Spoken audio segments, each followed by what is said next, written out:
Hi, everyone, and welcome to this episode of Between Friends. I'm Ashley Jones, and I'm your host today, filling in for Eileen. She is taking some vacation time, but you will see her back soon. So I'm happy to be here with you. I'm always excited to share my love of embroidery with you. And this week, I was super excited to do a kind of a two-part series. If you saw me on Tuesday, we talked about the same topic we're going to do today, but we were designing it. And today, we're going to talk about stitching fringe. So again, this is part 2 of the series. If you did not see Software Success, that was all about designing it and creating fringe using our dime embroidery software. If you missed that episode, you could always go back and rewatch it on our YouTube channel, but it's not 100% necessary to have seen that prior to seeing today's Between Friends. But it's always good to know how to create fringe if you ever want to make your own designs. So today we're going to be stitching it, but I also am going to be sharing with you some tips, some tools that I find helpful when cutting and creating my fringe designs, but also different techniques to help make it easier as well. And understanding the design, knowing what you're looking for in your fringe design. Maybe you've got a design you didn't save the instructions for, and you didn't know if it was fringe or you thought it was fringe. We're going to talk about kind of what you will see as part of a fringe design. So I love this topic. I think it's so cool, some of the things that we can do with our embroidery machine that are kind of, outside the norm. For years, I just stitched normal stitches, but I love all these specialty techniques that we can do with our embroidery machine. It really just like keeps everything fresh, right? So tell me over in the chat where you're watching from. Let's say hi to you guys while you're joining. Give a couple more minutes. But while you're answering over there, tell me if you have stitched fringe, if you like it. What was your favorite thing that you made with a fringe embroidery? And just tell me, if you like it and enjoy it. And if you have questions, of course, make sure you're asking as we go along in the chat. So let's say hi to you guys joining and give everybody a couple of more minutes. So welcome back, Retha Ranke. So glad to have you back joining us here today. Laura, always great to see you. I know I saw Laura on Tuesday, and also Marianne. Thanks for being here. She said it's finally sunny in Ohio. I know the feeling.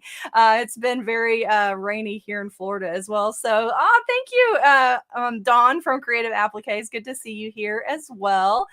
Susie, thanks for joining from Arlington, Virginia. So glad to have you here. My friend Eileen from Maryland, and Harriet Ann, thanks for being here as well. Dixie, I know that Dixie loves and uses our software. I'm also recognizing some of our educators. And so Laurie Albrecht, you guys know her. My friend Jill, thanks for being here, Jill. And Anne, also good to see you again as well. Sybil, good to have you here from Oklahoma. So many names that I am starting to recognize, which I absolutely love, and more as well. So thanks for being here, Susan from Fort Lauderdale, so very close to me. Tammy Madden, you guys know Tammy. She's one of our educators as well. Annie Price, thanks for being here. Annie's another one of our software lovers. And Gay, good to see you as well from North Alabama. And Terry Moffat, thanks for being here, Terry. Great to see you as well. Caroline Booth, and so many more. I can't hit them all because there's so many. I see that you guys are answering that you love stitching fringe. Caroline says she loves fringe flowers. And Laurie says she loves fringe. She said it gives such soft texture. I definitely agree with that. And Susie says she stitched fringe, but I don't do it a lot. And I can understand that. I do feel like it's kind of an accent to a design as well. So Mary Jo, thanks for being here from France. So good to see you. But yeah, I love doing fringe, but I do think that it is a bit of an accent for, to a design. I don't necessarily want my whole design to be fringe, but we're going to see how you can add it as like a little accent. But certainly you could do as much part of your fringe of your design as you want if you've got the ability to add it. So she said she's new to embroidery and she's excited to learn about fringe. Oh, I love a newbie. I love me a newbie. So we're going to get you hooked for sure. And so this by Chris says, you mentioned yesterday doing a bean stitch to hold down the fringe. And I was wondering how many repeats do you recommend? So a bean stitch, this by Chris, means it's a triple run stitch. And so that's going to be 3 stitches. So it usually goes back and forth before going forward. So that's the bean. I will tell you to be mindful and do a test because sometimes the bean stitch or the run stitch is not enough to hold a fringe design without other anchoring stitches because your threads can slide through a run stitch much easier. So just be mindful of that, do a test.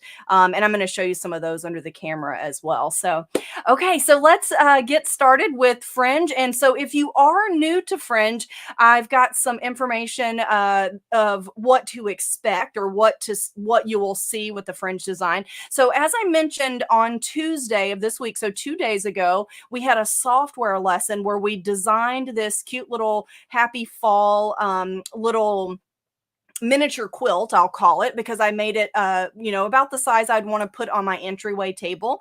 And today we're going to be seeing how it's stitched out and not the entire stitching process because fringe really, there's nothing unusual about it when it stitches. It actually just stitches just like your normal satin stitches, but the fringing part is all about the cutting of the stitches and the type of design. And so we're going to talk about that. So you can see in the picture on the left that if you just look at a design, it really just looks like satin stitches. It doesn't necessarily have any distinguishing factors, so to speak, that you would know unless you know what you're looking at, that it is a fringe design. So, but today we're going to be stitching it. And in this one design, we've got fringe on the end of the scarf. The word fall it's fringe.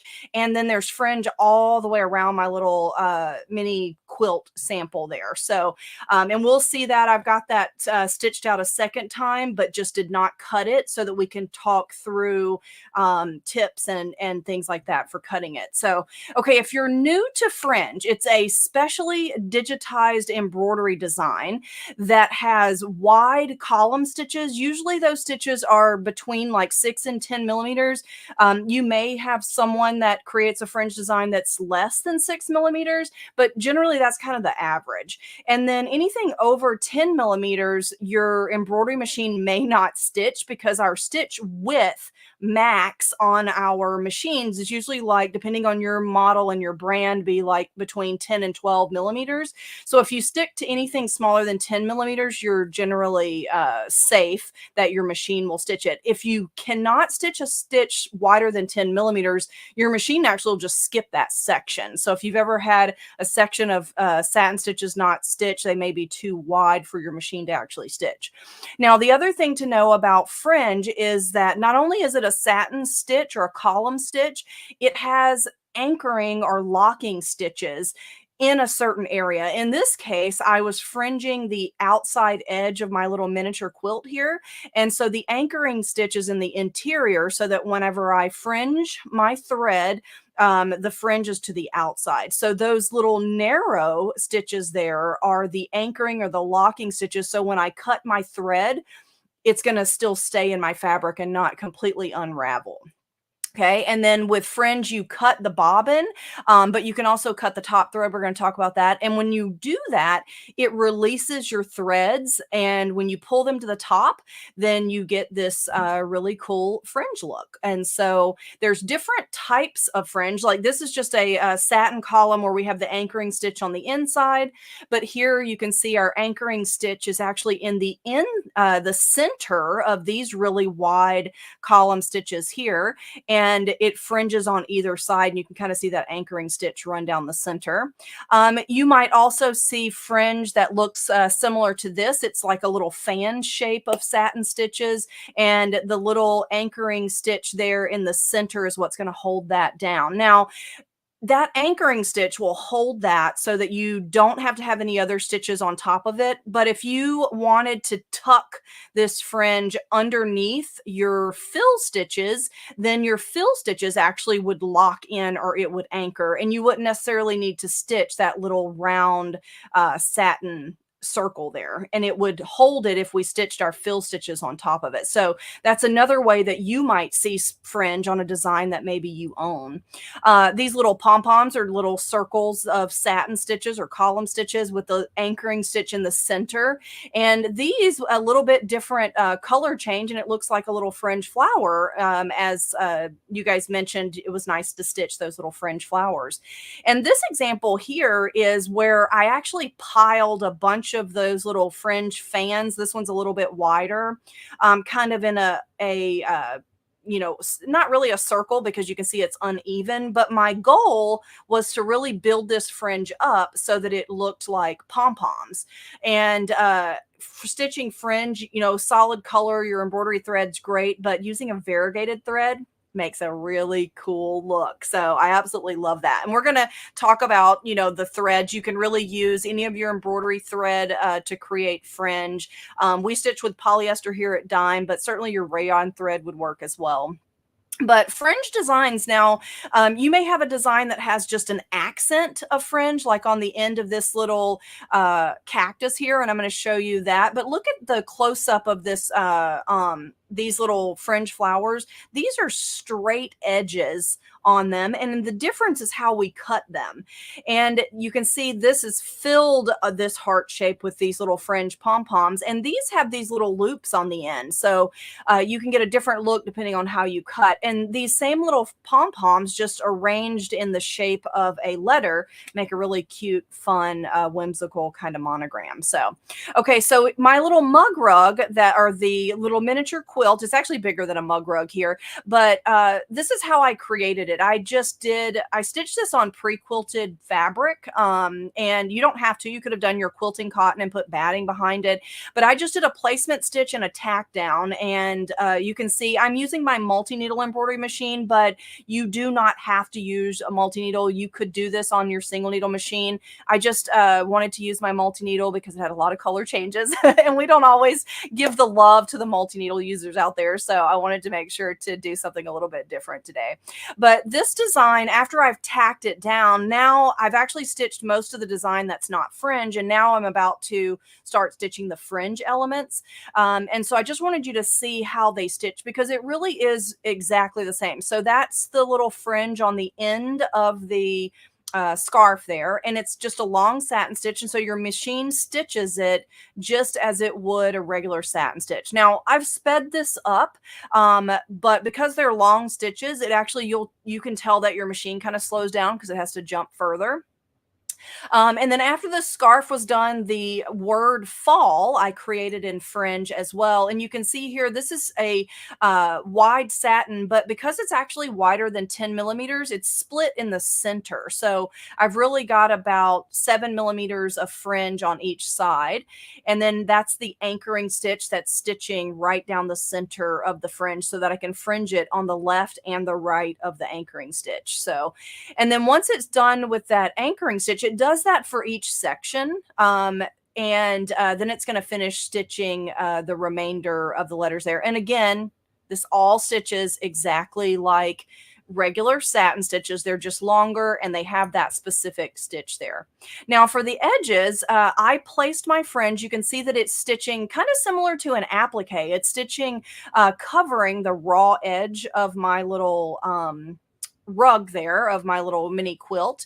And it's again a long satin, and this is the very last part that it did, and it's just doing that anchoring stitch. Now I knew that I was going to just rip this away, so I just used a soft tearaway stabilizer, and I'll show you that as I go under my camera. So let's go under my camera here. I'm going to show you some samples, and then we'll talk about these different techniques for cutting. So there's that cute little cactus, and the blooms on top, I just put the little fringe elements for the flowers. And if I come really close, you can actually see that that's kind of a straight edge fringe. It doesn't have the loops anymore because I cut the top thread instead of the bobbin thread. Now what happens when you cut this, some people refer to this as fuzzy fringe, because if this is an item that's going to be laundered, I'm not going to launder this one, but slowly over time, the threads or the strands that make up your thread will unravel more, and it gets fuzzier and fuzzier. But it doesn't come out if you've got a properly digitized design. Now, here's another example where we just have a little accent of fringe, but in this one, you can see that I've got loops, okay? So it's not just a straight edge. I cut in a manner so that I would reveal these little loops rather than the straight edges. Now, you can also have fringe that fills an entire shape. Like here, I've just got these 3 letters and I've got these rows of fringe. So each one of these I cut and fringed so that I got that fuzzy look to all of my letters. Now I cut these with the straight edge, and I did already launder this just because I wanted you guys to see. And it's starting to create that fuzzy edge a little bit, but really it needs to be laundered more and more to get fuzzier and fuzzier. But your looped ones won't necessarily do that because they don't have that cut edge of your thread. So, but that's like a filled shape or a letter. And then we talked about it being just, an accent, not just fill, but these little pom-poms here that look a lot like flowers. And you can even get some fringe that has 2 different colors. So this particular fringe element was a 2-color. It had a bottom color, which I put purple, and then the top color I did yellow just to add like a little accent there into that little fringe design. Now these I cut the same way. Now you'll see a lot of my designs are the loops. The loops are my absolute favorite. Now sometimes I think that the straight or the fuzzy fringe is appropriate for a design, but the little loops are definitely one of my favorite. And I think you can see those really well right there. So these are the same design that is the flower here, but all one color and just arranged in the shape of a letter. So you can turn something like that into a monogram if you want. And then here is an example with where I piled up a bunch of them to get a fuller pom-pom, and I used a variegated thread. So all of the other threads are just solid colors that you've seen. This is my embroidery thread. It's a polyester thread. You can use a rayon. You probably will get a little bit different effect when you cut the edges of the rayon. It might even get fuzzier than polyester, but either one will work just fine. So, and now let's look at some of these that are not completely cut. So here's an example of this little flag here, and each one of these rows are a fringe element. Now I think they look pretty cute even if you don't cut them, because again it just looks like a little shell almost, or a fan that I just put in a row. And you can see I overlapped them just a smidge so that it would be really full when I cut the bobbin. And you can see every now and then you might get like one of these long little pieces here. There's no harm in giving it a haircut. So if you've got some that are longer than others and you want to just trim it up, you could do that, and it's still captured in that anchor stitch, and it's not going to come undone even if you cut that one to be the same length. So, and we'll see more of that. And then here is these little pom-poms, and you can see this is what they look like when they're stitched. They're just, really pretty satin stitches. And then here, I have already fringed them, And so you can see kind of the different look that you get. In this example here, it is our polyester embroidery thread. There's a variegated thread in the center and then the solid colors around the edge. So variegated thread on fringe, it does make a really cool look, but you can use your variegated threads, your regular threads, really, whatever you like to do. So, okay, so let me grab my little rug that we're going to talk about. So here's my finished one that we saw in the uh, Tuesday on Software Success. And I've already completely fringed this one. So we've got fringe here for the letters. We've got fringe at the end of the scarf here and then all the way around. So this was just, those rows of satin stitches that we just fringed. Now, I just used a tearaway stabilizer because I was already stitching on this pre-quilted fabric. So it was pretty stable all by itself. And my fringe is really kind of covering up my raw edge. And I had planned to just place this down on an entry table. So I really wasn't concerned about the back looking so perfect. So now you could stitch fringe on pretty much any fabric that you want. I just use this pre-quilted stuff. Do you ever have anything in your closet and you're thinking, why did I buy that? And what am I going to use it for? Well, that was what I was thinking when I saw this, but I love this so much. I thought, oh my gosh, why don't I use this so more? So, but here's the fabric choice or the stabilizer choice for this. Now, when you're stitching fringe, because it is a lot of long satin stitches. So here's my design that I stitched out that has not been fringed yet. These long satin stitches do not have underlay under them. So if you're stitching fringe and you notice some puckering, I would definitely slip it maybe an extra piece of stabilizer under there, but don't worry about it being perfectly flat because I know it's hard to tell here because of all this quilting, but there's actually some puckering here at the end of my letter F. But when I cut this and release it so that it fringes like this, it actually will allow the fabric to relax too. And that's mainly because you're stitching these long columns and they don't have an underlay under them because we don't want that. We want it to fringe and show. So I like to use when I'm using a tearaway stabilizer, you're going to choose the stabilizer based on your fabric that you're stitching on. And in this case, I use this medium soft tearaway. Medium soft tearaway, it doesn't tear clean. It has all these little fuzzy edges, but that actually makes this stabilizer a little more stable than your crisp tearaway. So I chose this for the extra stability because I knew these fringe stitches needed it. Okay, so if I had put in a regular tearaway and I had noticed some issues, then I could have slid it underneath my hoop there. So for this, I've got my bobbin here because I wanted to show you something. When I flip this over, so I'm using, this is my dime magnetic hoop for the multi-needle. So if you have a multi-needle embroidery machine out there, I don't know if you know, but Dime does make the magnetic hoop for multi-needle, and you can see it fits in the arms the same, looks the same as your regular hoops for your machine. I only used this because I had a lot of thread colors and I wanted my machine to change them for me. You could do this on your single needle machine, but take a look at the back. Okay, we're going to start cutting. Now, something I wanted to point out, we're looking for our bobbin stitches. Now look what happened here. I actually was having a little bit of machine issues and I didn't even know it. My machine kept stitching, but you can see right here, I actually have all bobbin thread and I hardly have any of the color thread on the back. Well, what happened? Look at this mess right here. That was a wad of lint that got trapped under my my spring or my tension disc in my bobbin, and my machine kept going, but it just, you could tell my tension is off. And this orange decorative stitch here has literally no bobbin showing through. Okay, so that's why that is.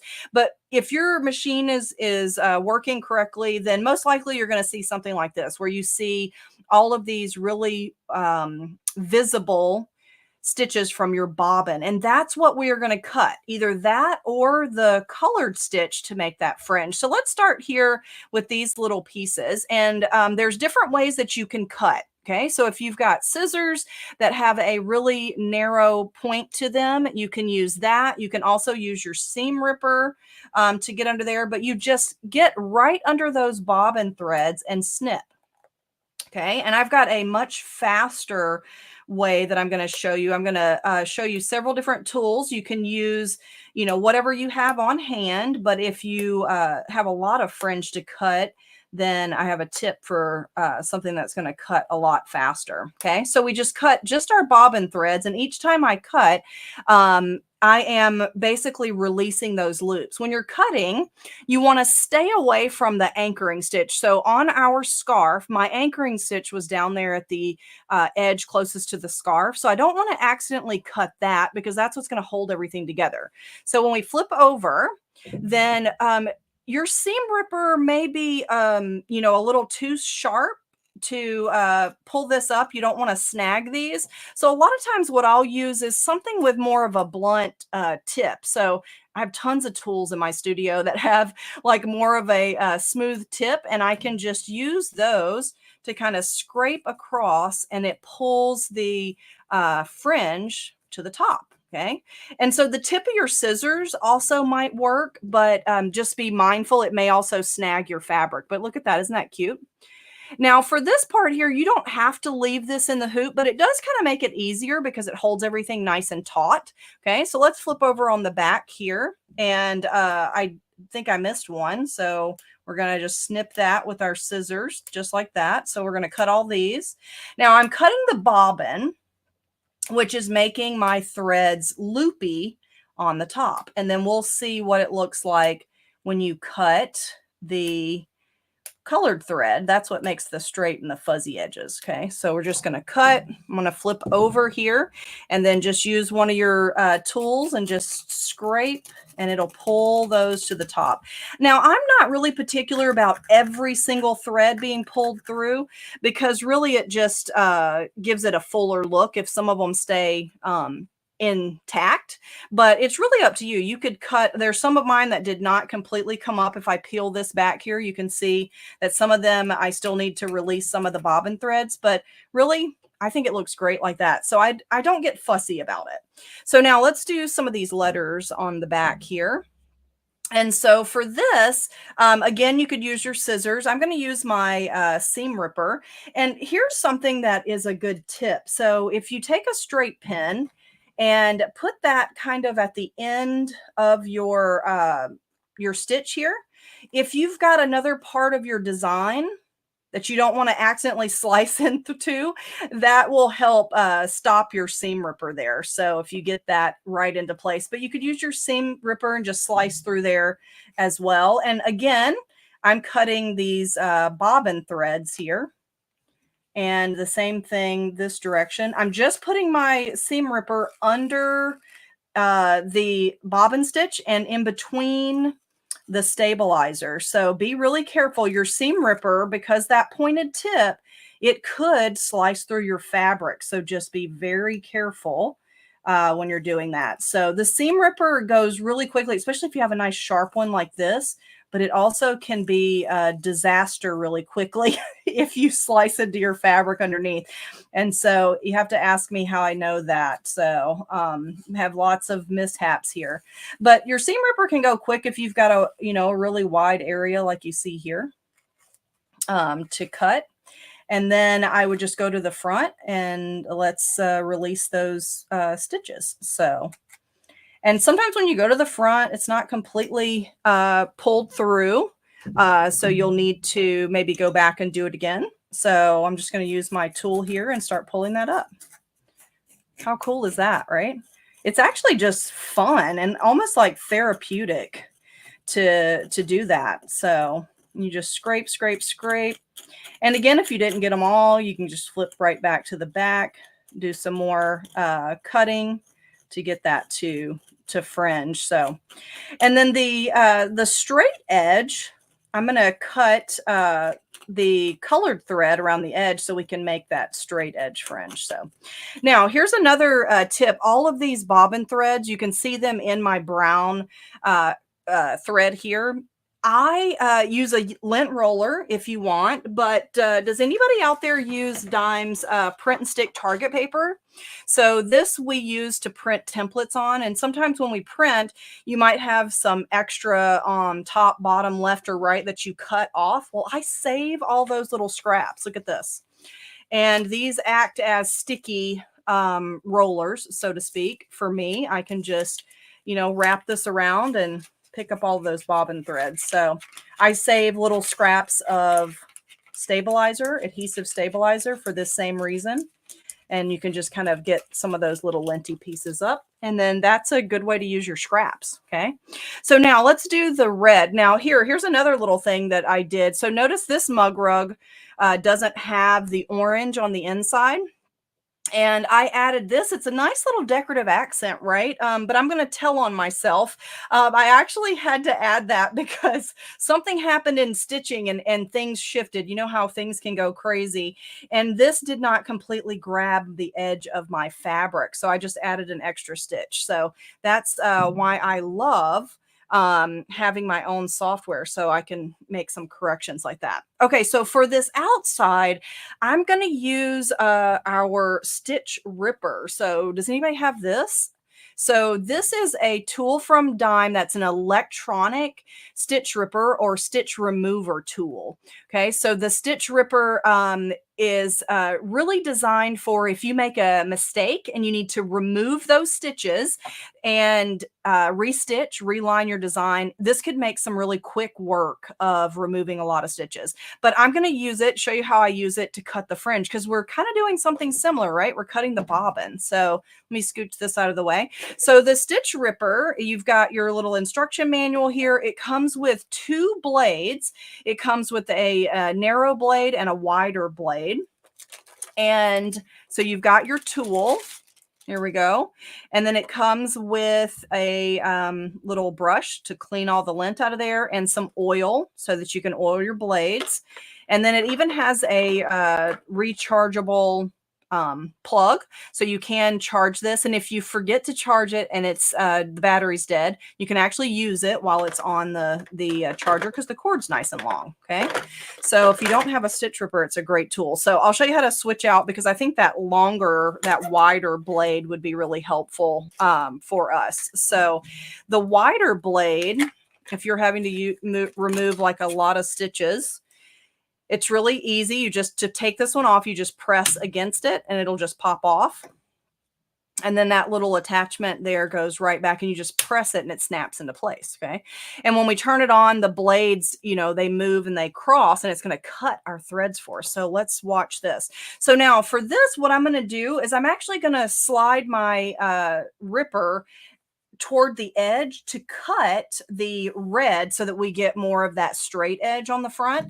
And you'll see how quickly this will work. And it does a great job. Now, when you're doing this, I definitely recommend leaving your stabilizer in place because then it just creates a barrier against your item, the back of your item. Okay, so I'm going to turn my Stitch Ripper on, and this actually just cuts all of those stitches. And you can kind of see that it's kind of getting fuzzy as I go because it's cutting those threads, those red threads there. And I'm just kind of going along the edge. And now my tearaway stabilizer is releasing so that, and I'll rip it away right from the edges. So you could have used water soluble stabilizer, would have worked well in this example also. But I just wanted the tearaway. I thought was just what I needed. So it did a great job. And so you're going to choose your stabilizer based on the fabric that you're stitching on anyway. Okay. Now, how quick was that, right? So let's flip it over. And then now we'll use just a different tool here. And I'll just pull that forward. Look at that. Isn't that awesome? And now because I cut the red, this is not loops. It's straight edges. Okay. And if I were to launder this, it would, probably fray a bit more than it is now. And then it just tears away from my tearaway stabilizer here to make my little mini quilt. And looks like I missed some there, so we'll release that and get my tearaway off of here. I'm going to move my hoop out of the way. That was my hoop for Snap Hoop Monster. And so there's a couple that didn't get released, so I can just go back and do that. And do that. I think I got all those. Those look pretty good. And then I can tear the rest of that tearaway out of there. Just like that.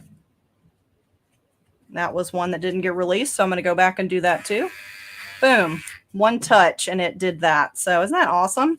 So if you've got a lot of fringe to cut, I definitely love using my stitch ripper there.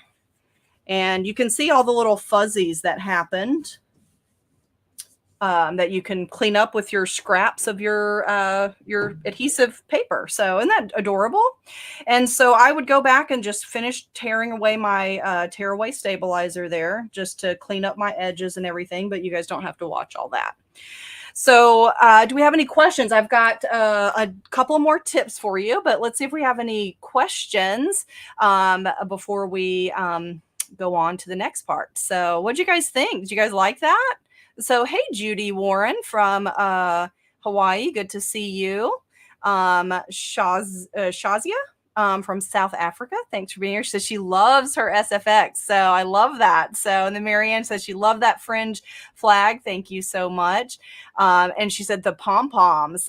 She said Catherine loves the pom-poms. So, and I agree. They make such cute little accents. Like I said, you don't have to add like a ton, but just add a little bit of accent with the fringe. So, and then, so Francie says that she was given a stitch ripper. That was a great gift and she's not yet used it.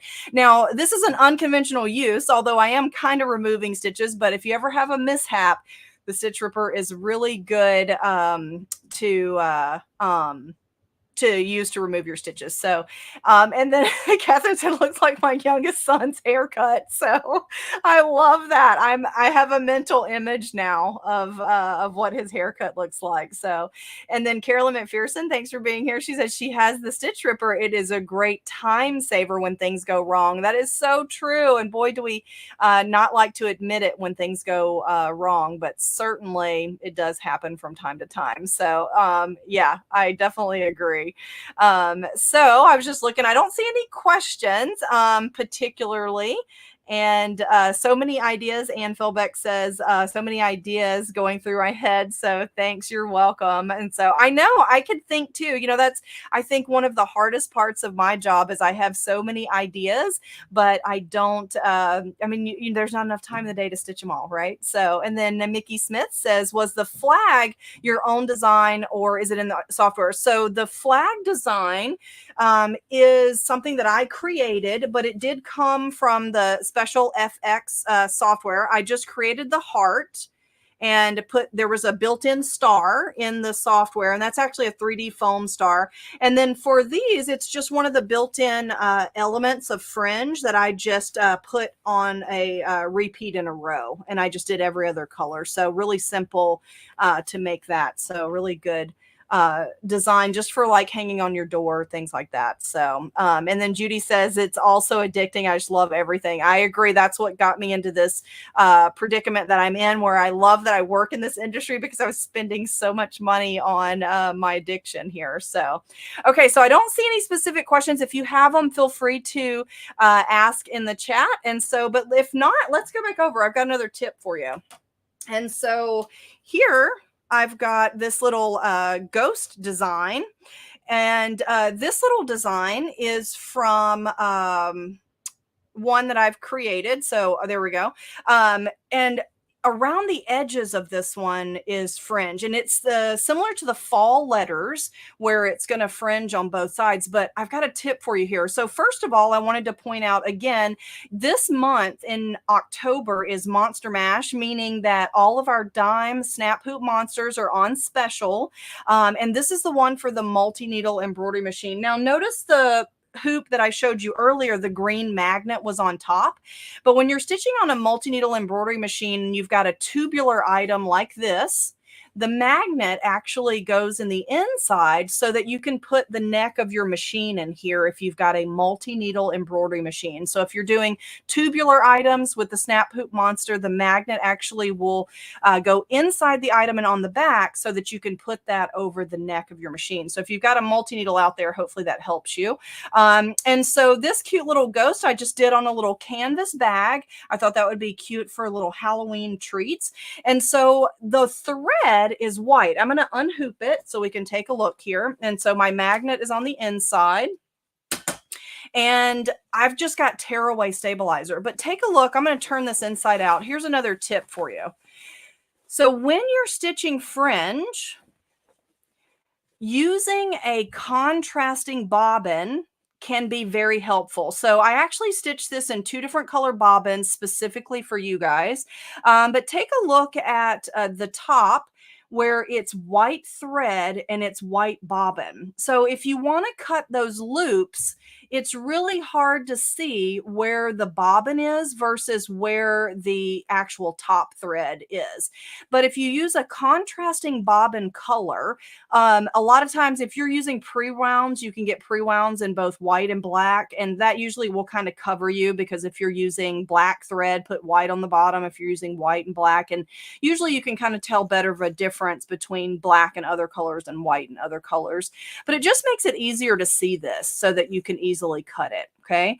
And so if you don't have pre-wounds, you can wind a bobbin if you want with the matching thread that you want to use. So I'm going to switch this out to the smaller one here because we've got curves that we're going to go around.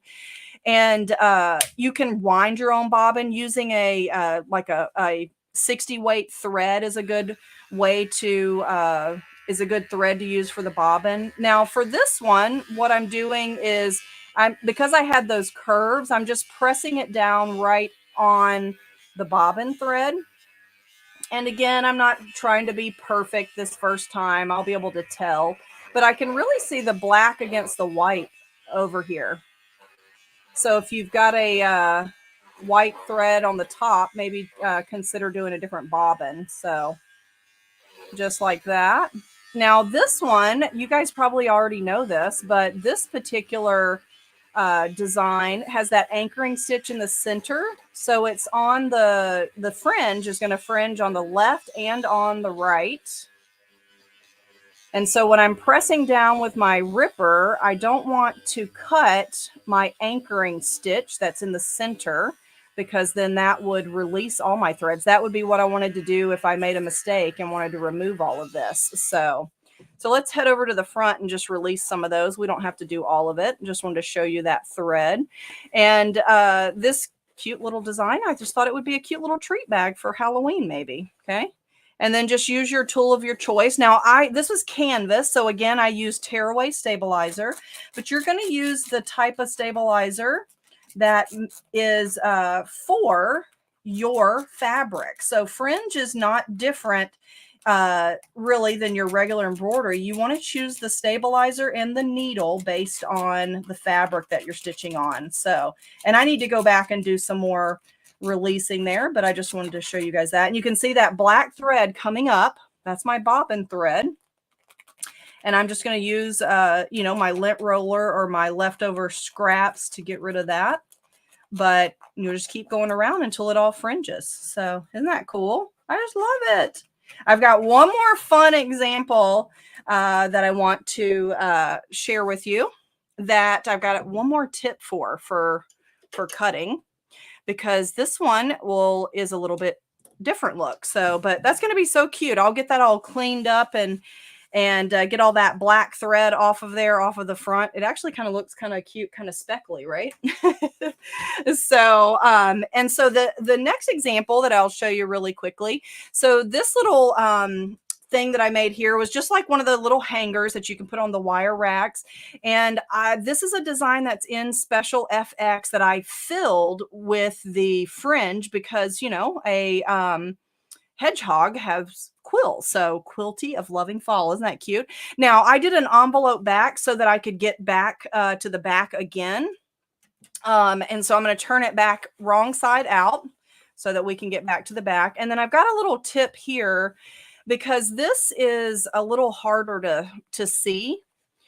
So this fringe, you can definitely tell that it's like piled on top of each other, right? And so that's what's making those individual elements. And I actually have two colors. There's a dark brown underneath and then a lighter color so that you get that variation in color.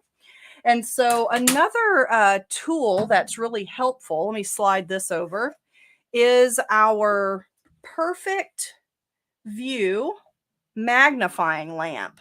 So do you see how that makes my grid much larger? So if you're having a hard time seeing, then this lamp, this is our perfect view magnifying lamp, makes this a lot easier. And so again, you can just get your scissors in there and start snipping. Now these are little arcs. And so what I want to do here is I'm just going to cut where I can see. And then I'm going to go to the front, I'm going to release them, and then I'll come back, I'll cut some more.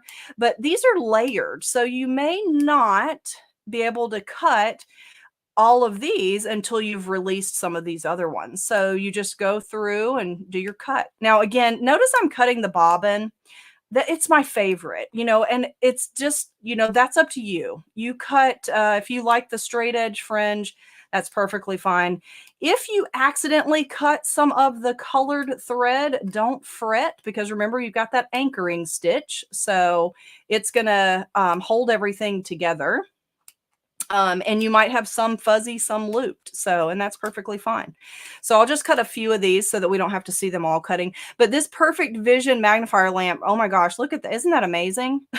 I don't know how I ever lived my life without it. And it's definitely helpful in a lot of different ways. So, but this is one of the instances where I like using my scissors because they're so layered on top of each other. I don't want to accidentally cut, with my stitch ripper. I don't want to cut my anchoring stitch. So, and let's just flip this over and pull some of them out, and then we'll see if we've got any other questions. So now that's going to be so cute when we're done, right? And so let's just pull some of them. Now look what I've got, two different colors of thread. This particular fringe called for two colors. So I did a dark one underneath and a light one on top because, that's how their quills look. They're kind of dark under and then light on top. So isn't that awesome? Oh, I just love it. And I'll keep doing that. I'll keep working at it and getting that done. But how adorable, right? And so then you just keep working, and then I usually pull some up and then I'll flip it back to the back and cut, to release more of those threads. But you can kind of see the dark color under there that I stitched first. So, and whenever it all fringes, it will be really cute multicolor design. So isn't that awesome? Let me move this out of the way. So that's our perfect vision magnifying lamp. I just have it attached to our hooping station because it has a clamp on the side. So, but I'll get that finished up, and I think it's going to be cute when it's done. So I just love it.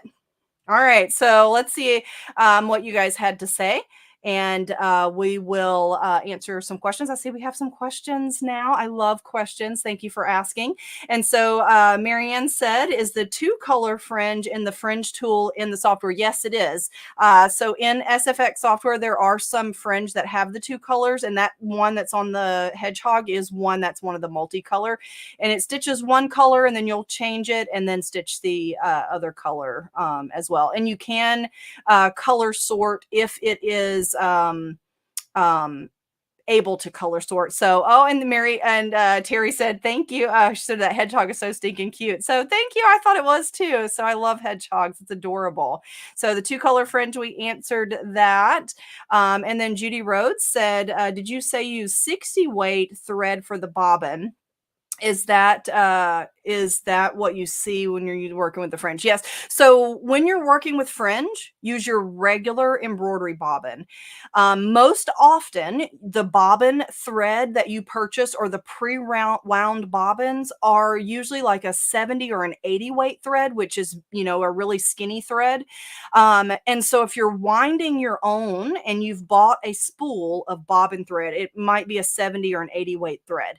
But there's a lot lot of thread out there. We have a line called Fine Line that is 60 weight thread, and it is not quite as thin, but it does still make a good bobbin, and it comes in a variety of colors. So if I am trying to wind a bobbin, say in red, because I'm using, a color that I know red would be a good contrast for, then I've got a fine line thread in a 60 weight, and that would be an acceptable bobbin. So you certainly can use the same weight top and bottom, but it makes it really bulky, whereas your thinner thread is usually what we use on the bobbin. But if you're doing fringe, don't get caught up on the bobbin size of the thread. You're really going to use your regular embroidery bobbin, and then you'll cut that anyway. The reason you might want to wind a bobbin in a 60 weight thread is so that you got a contrasting color. So, but just use your regular bobbin in most all instances. And then Susie says you have a 4x4 snap hoop for the Bernina 880. Susie, at this time we don't have a 4x4, so we have the oval hoop is our smallest size of the Bernina Snap Hoop Monster. So you can certainly check that out on our website if you want.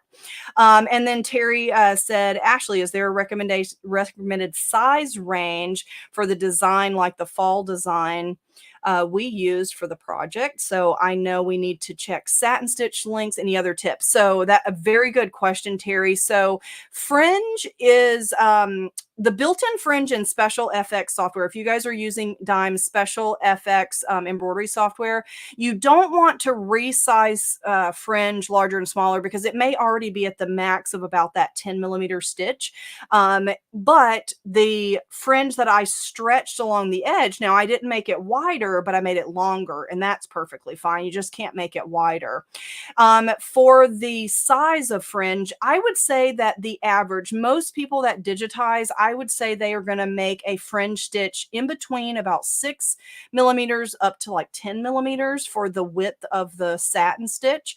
And in any range within there would be just fine. And I've even done something smaller than 6 millimeter. It really just depends on the design, but much smaller than like 5 millimeters, it really doesn't have a lot of thread to fringe. So I kind of try to stick between the 6 and 10 as far as the widths of the satin. And then if you're splitting it down the middle, then you can do like a 14 millimeter if it's split down the middle, because your machine is most likely going to tack it down part way, and then you're going to have a 7 millimeter on either side. So hopefully that makes sense there. So, and then this by Chris Embroidery says, when cutting the back of the pom-poms, how are the overlaps handled? So I usually just start with the ones that I can see, and then I cut those just kind of like on the same thing on the quills on the hedgehog.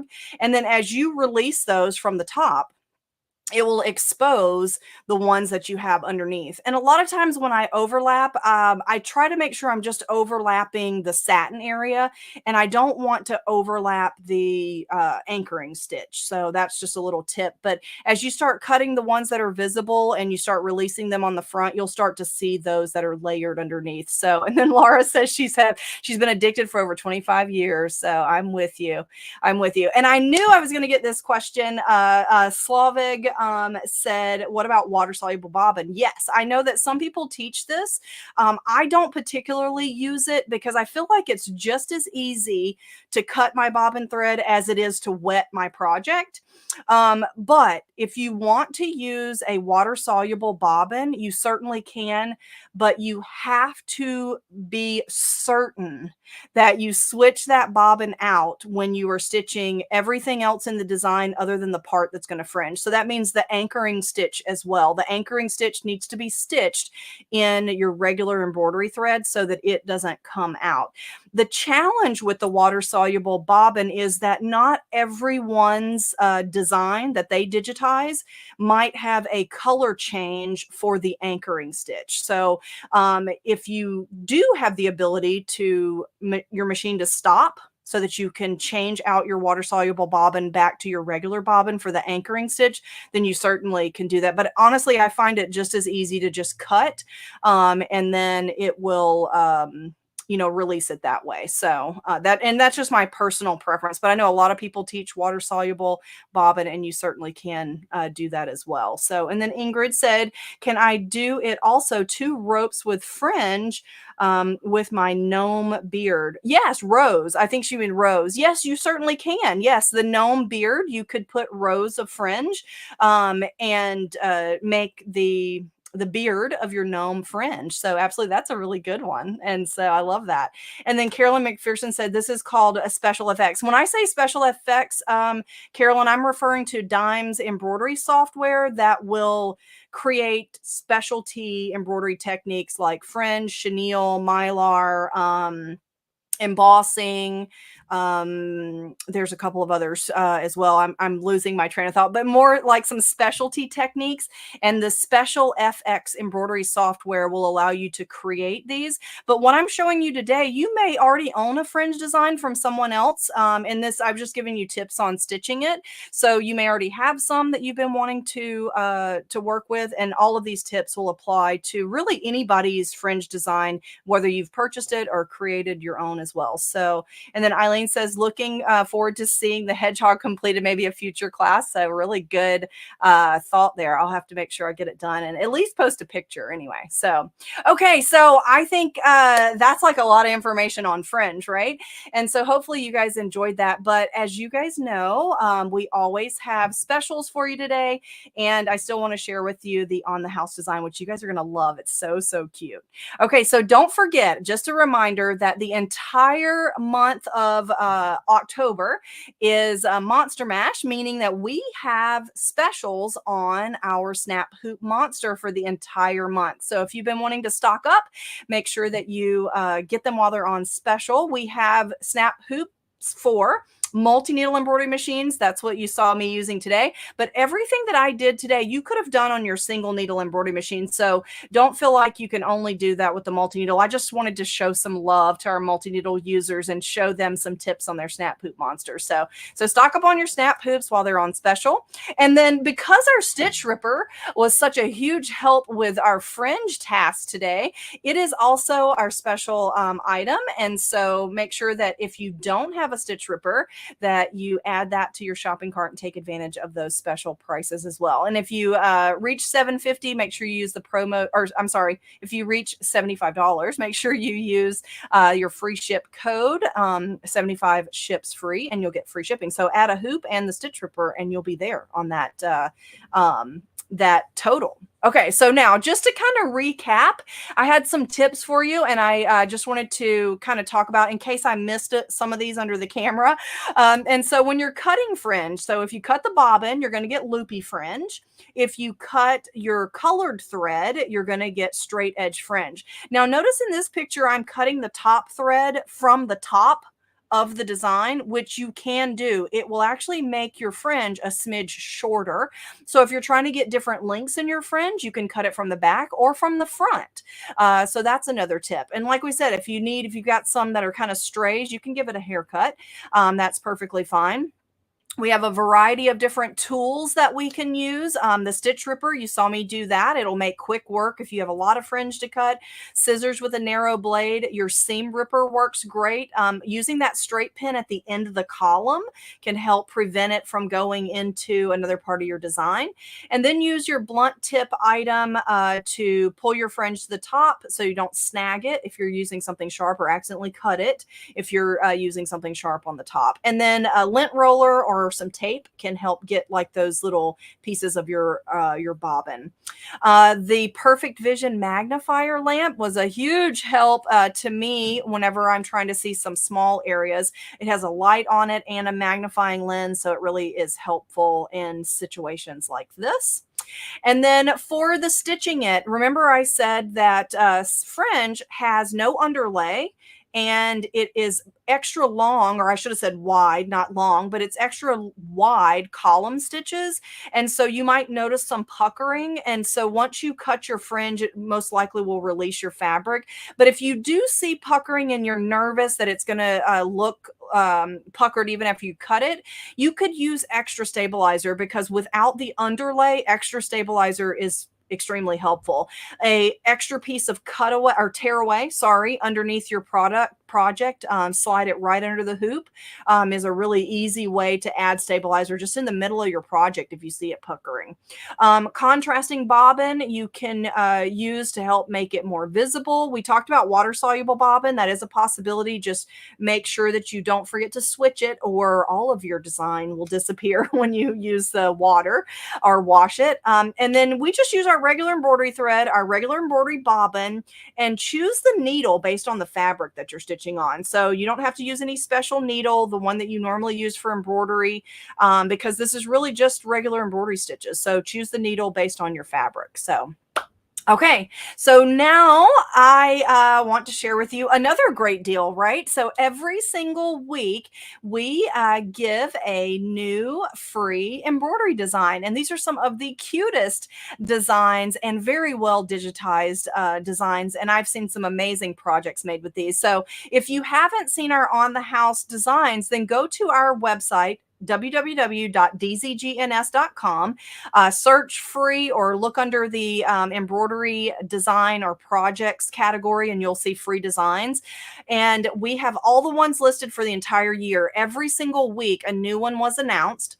And if you make something with these designs that we're giving to you for free, we would love to see your projects. So use hashtag Dime Sew Along, hashtag On the House, hashtag Exquisite Thread, and we can locate your project that you've shared an image with on social media, and then we can include it in our video that we show each week. And in fact, let's take a look, because this video has a lot of projects that you all have been stitching. So let's see what you guys have been making with your on the house design.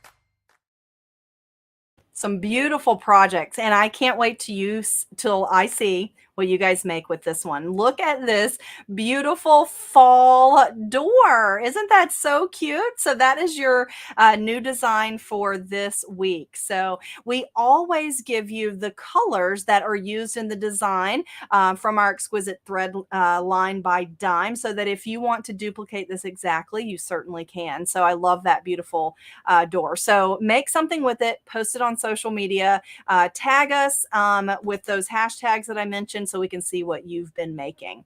And then I saw another question just popped up from Marilyn, and she said that I had the magnet on the bottom of my Snap Hoop Monster with that bag with the ghost on it, and was it a special hoop? And it is not. That is a hoop for a multi-needle. That's our Snap Hoop Monster for a multi-needle embroidery machine. And with the Snap Hoop Monster for multi-needle, the hoop can go on the top or the bottom. When you're doing something tubular, you put the magnet underneath inside of your tubular project. And when you're stitching something that maybe is flat or like a quilt sandwich, then put the magnet on the top, and then your larger item will ride up and over the arm of your machine. So it's not anything different. It is for multi-needle, but it was our Dime Snap Hoop Monster. Really good question, Marilyn. So, and I see everybody's loving the door. Cool design. I can't wait to see what you guys make. So make sure you post that on social media. Speaking of making fun and cute things, you guys know Reen Wilcoxon of Embroidery Gardens always has some of the cutest projects that she shares with us. And next week, she and I will be together again on October the 24th. And we're going to be revealing a new product. So make sure you come join us to see what's new here at Dime. And then during that, we're going to be stitching this little pumpkin in the hoop project. So you'll be able to see and get some tips directly directly from the In the Hoop queen herself on the right tools for perfect finishes, getting those flawless edges, and some avoiding some common mistakes. So join us back here next Thursday. Rena and I will be here for flawless finishes on your In the Hoop project. So don't forget to take advantage of Monster Mash, and also your Stitch Ripper is on special. So until we have another episode of Between Friends together, I'll say bye for now, and thank you all for being here.